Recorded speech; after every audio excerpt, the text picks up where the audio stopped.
Hello students, welcome to our channel. Please like and subscribe my channel and press the bell icon for more videos. Students, आज हम पढ़ने जा रहे हैं अपना पार्ट 3 जिसका नाम है गिल्लू। इस कहानी की मुख्य लेखिका हैं महादेवी वर्मा। महादेवी वर्मा ने इस कहानी में मनुष्य और जीवों के बीच के परस्पर संबंध को दर्शाया है। आइए इसको पढ़ते हैं। पिछले पाठों में आप एक कहानी और कुछ दोहे पढ़ चुके हैं। आइए अब एक नई साहित्य विधा रेखाचित्र पढ़ते हैं। आप जानते हैं कि मनुष्य और दूसरे जीवों का संबंध कितना महत्वपूर्ण है। कई बार पशु पक्षी या अन्य प्राणी अपने प्रेम भरे व्यवहार, अपनेपन और समझदारी से हमें प्रभावित कर देते हैं। उनके साथ अच्छा व्यवहार करें तो वे भी हमें अपना मानने लगते हैं, हमारे सुख दुख के साथी बन जाते हैं। आपने देखा होगा कि पशु पक्षी या कोई अन्य जीव किसी व्यक्ति से बहुत घुल मिल जाता है और वह व्यक्ति के जीवन का अभिन्न अंग बन जाता है। उनके ना रहने पर उसे याद करके व्यक्ति बहुत दुखी होता है। यह रेखा चित्र एक छोटे से प्राणी गिलहरी की याद में लिखा गया है। उद्देश्य इस पाठ को पढ़ने के बाद आप जान पाएंगे मनुष्य और पशु पक्षी तथा अन्य जीवों के परस्पर संबंध का उल्लेख कर सकेंगे, वात्सल्य तथा ममता जैसे भावों का वर्णन कर सकेंगे, मन को छूने वाले स्थलों के सकारात्मक प्रभावों का उल्लेख कर सकेंगे, इस रेखा चित्र की विशेषताओं और भाषा शैली पर टिप्पणी कर सकेंगे। आपने अपने संपर्क में आए मनुष्य और अन्य प्राणियों के व्यवहार के विषय में लिख सकेंगे। इस पाठ में आप गिल्लू नामक गिलहरी के बारे में पढ़ने जा रहे हैं। सोन जूही में आज एक पीली कली लगी है। इसे देखकर अनायास ही उस छोटे से जीव का संस्मरण हो आया जो इस लता की सघन हरितिमा में छिपकर बैठता था और फिर मेरे निकट पहुंचते ही कंधे पर कूदकर मुझे चौंका देता था। तब मुझे कली की खोज रहती थी, पर आज उस लघु प्राण की खोज है। परंतु वह तो अब तक इस सोनजूही की जड़ में मिट्टी होकर मिल गया होगा। कौन जाने स्वर्णिम कली के बहाने वही मुझे चौंकाने ऊपर आ गया हो। अचानक एक दिन सवेरे कमरे से बरामदे में आकर मैंने देखा दो कौवे एक गमले के चारों ओर चोंचों से छुअल जैसा खेल खेल रहे थे। यह काक भुसुंडी भी विचित्र पक्षी है, जिसे कौवा कहते हैं, एक साथ समादरित, अनादरित, अति सम्मानित, अति अवमानित। हमारे बेचारे पुरखे ना गरुड़ के रूप में आ सकते हैं, ना मयूर के, ना हंस के।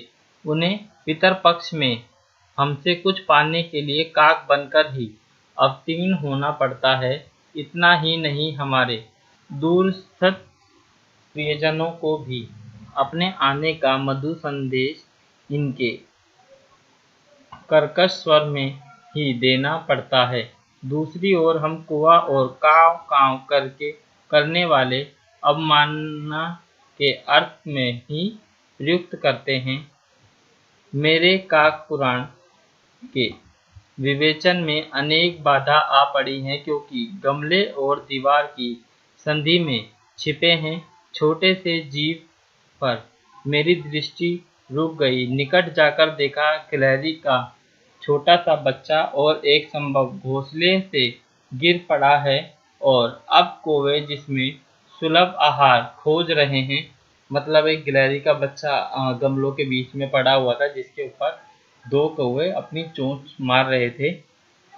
काकद्दे की चोंचों के दो घाव उस लघु प्राण के लिए बहुत थे, क्योंकि वो एक छोटा सा गिलहरी का बच्चा था। अगर दो चोंच भी लग जाती है तो शायद ही वो बच पाए। अतः वह निश्चेष्ट सा गमले में चिपक पड़ा था। सबने कहा कौवे की चोंच का घाव लगने के बाद यह बच नहीं सकता, अतः इसे ऐसे ही रहने दिया जाए। परंतु मन नहीं माना। उसे हौले से उठाकर अपने कमरे में लाई, फिर रुई से रक्त पोंछकर घावों पर पेनिसिलिन का मरहम लगाया। रुई की पतली बत्ती दूध में भिगोकर जैसे तैसे उसके नन्हे से मुंह में लगाई, पर मुंह खुल न सका और दूध की बूंदें दोनों ओर ढुलक गईं।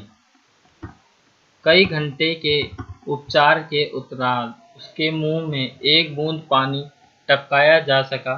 तीसरे दिन वह इतना अच्छा और आश्वस्त हो गया कि मेरी उंगली अपने दो नन्हे पंजों में पकड़कर नीले कांच के मोतियों जैसे आंखों से इधर-उधर देखने लगा।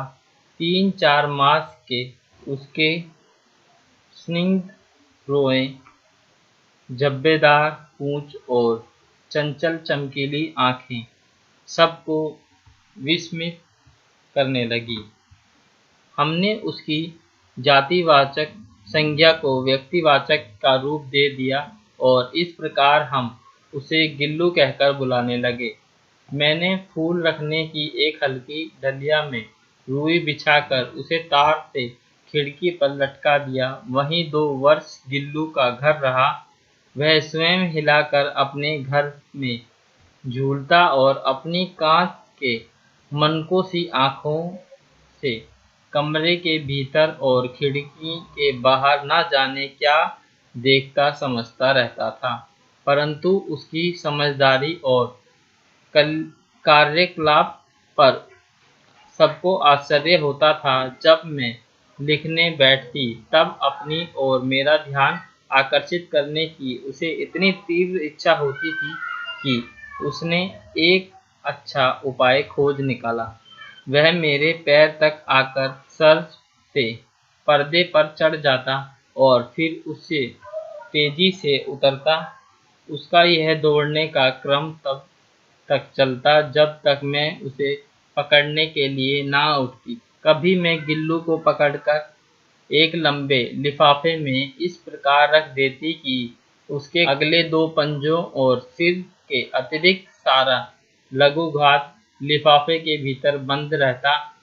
अब अद्भुत स्थिति में कभी-कभी घंटों मेज पर दीवार के सहारे खड़े रहकर वह अपनी चमकीली आंखों से मेरा कार्यकलाप देखता रहता। भूख लगने पर चिक-चिक करके मानो वह मुझे सूचना देता और काजू या बिस्कुट मिल जाने पर उसी स्थिति में लिफाफे से बाहर वाले पंजों से पकड़कर उसे कुतरता रहता। फिर गिल्लू के जीवन का प्रथम बसंत आया। नीम, चमेली और गंध मेरे कमरे में हौले-हौले आने लगी। बाहर की गिलहरियां खिड़की की जाली के पास आकर चिक-चिक करके ना जाने क्या कहने लगी। गिल्लू को जाली के पास बैठकर अपनेपन से बाहर झांकते देखकर मुझे लगा कि इसे मुक्त करना आवश्यक है।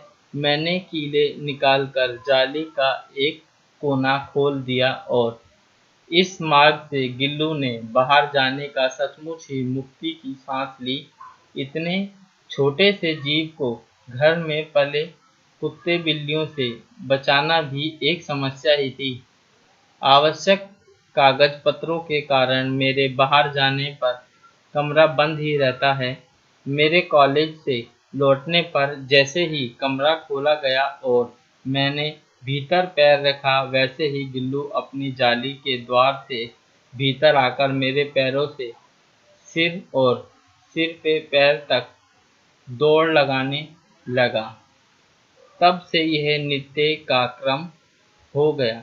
मेरे कमरे से बाहर जाने पर वह भी खिड़की की खुली जाली की राह बाहर चला जाता और दिन भर गिलहरियों के झुंड का नेता बना।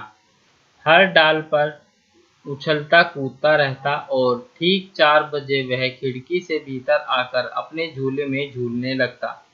मुझे चौंकाने की इच्छा में उसने ना जाने कब और कैसे उत्पन्न हो गई थी। कभी फूलदान के फूलों में छिप जाता, कभी पर्दे की चुन्नट में और कभी सोन जूही की पत्तियों में। मेरे पास बहुत से पशु पक्षी और उनका मुझसे लगाव भी कम नहीं था, परंतु उसमें से किसी को मेरे साथ मेरी थाली में खाना खाने की हिम्मत नहीं है। ऐसे मुझे संस्मरण नहीं आता। गिल्लू इसमें अपवाद था। मैं जैसे ही खाने के कमरे में पहुंचती, वह खिड़की से निकलकर आंगन की दीवार, बरामदा पार करके मेज पर पहुंच जाता और मेरी थाली में बैठ जाना चाहता। बड़ी कठिनाई से मैंने उसे थाली के पास बैठना सिखाया। यहाँ बैठकर वह मेरी थाली में से एक-एक चावल उठाकर बड़ी सफाई से खाता रहता। काजू उसका प्रिय खाद्य था और कई दिन काजू ना मिलने पर वह अन्य खाने की चीजें या तो लेना बंद कर देता था या झूले से नीचे फेंक देता था। उसी बीच मुझे मोटर दुर्घटना में आहत होकर कुछ दिन अस्पताल में रहना पड़ा। उन दिनों जब मेरे कमरे का दरवाजा खोला जाता, गिल्लू अपने झूले से उतरकर दौड़ता और फिर किसी दूसरे को देखकर तेजी से अपने घोंसले में जा बैठता। सब उसे काजू दे जाते, परंतु अस्पताल से लौटकर जब मैंने उसके झूले की सफाई की तो उसमें काजू भरे मिले, जिनसे ज्ञात होता था कि वह उन दिनों अपना प्रिय खाद्य कितना कम खाता रहा। मेरी अवस्था में वह तकिए पर सिरहाने बैठकर अपने नन्हे-नन्हे पंजों से मेरे सिर पर बालों को इतने हौले-हौले सहलाता रहता कि उसका हटना एक परिचारिका के हटने से समान लगता। गर्मियों में जब मैं दोपहर में काम करती रहती तो गिल्लू ना बाहर जाता, ना अपने झूले में बैठता। उसने मेरे निकट रहने के साथ गर्मी से बचने का सर्वथा नया उपाय खोज निकाला था। वह मेरे पास रखी सुराही पर लेट जाता और इस प्रकार समीप भी रहता और ठंडक में भी रहता। गिलहरियों के जीवन की अवधि 2 वर्ष से अधिक नहीं होती, अतः गिल्लू की जीवन यात्रा का अंत आ ही गया। दिन भर उसने ना कुछ खाया और ना बाहर गया। रात में अन्न की यातना में भी वह मेरी वही उँगली पकड़कर हाथ से चिपक गया, जिसे उसने अपने बचपन की मरणासन्न स्थिति में पकड़ा था, मतलब मरने जैसी स्थिति में पहले पकड़ा था। पंजे इतने ठंडे हो रहे थे कि मैंने जाग कर हीटर जलाया और उसे उष्णता देने का प्रयत्न किया, मतलब गर्मी देने का प्रयत्न किया, परंतु प्रभात की प्रथम किरण के स्पर्श के साथ ही वह किसी और जीवन में जागने के लिए सो गया और उसका झूला उतार कर रख दिया गया और खिड़की की जाली बंद कर दी गई। परंतु गिलहरियों की नई पीढ़ी जाली के उस पार चिक-चिक करती ही रहती है और सोनजूही पर बसंत आता ही रहता है। सोनजूही की लता के नीचे गिल्लू को समाधि दी गई, इसलिए भी कि उसे वह लता सबसे अधिक प्रिय थी, इसलिए भी कि उस लघुगात का किसी वासंती दिन जूही के बेताब छोटे फूल में खिल जाने का विश्वास मुझे संतोष देता है। Thanks for watching. Please like and subscribe my channel and press the bell icon for more videos and informations.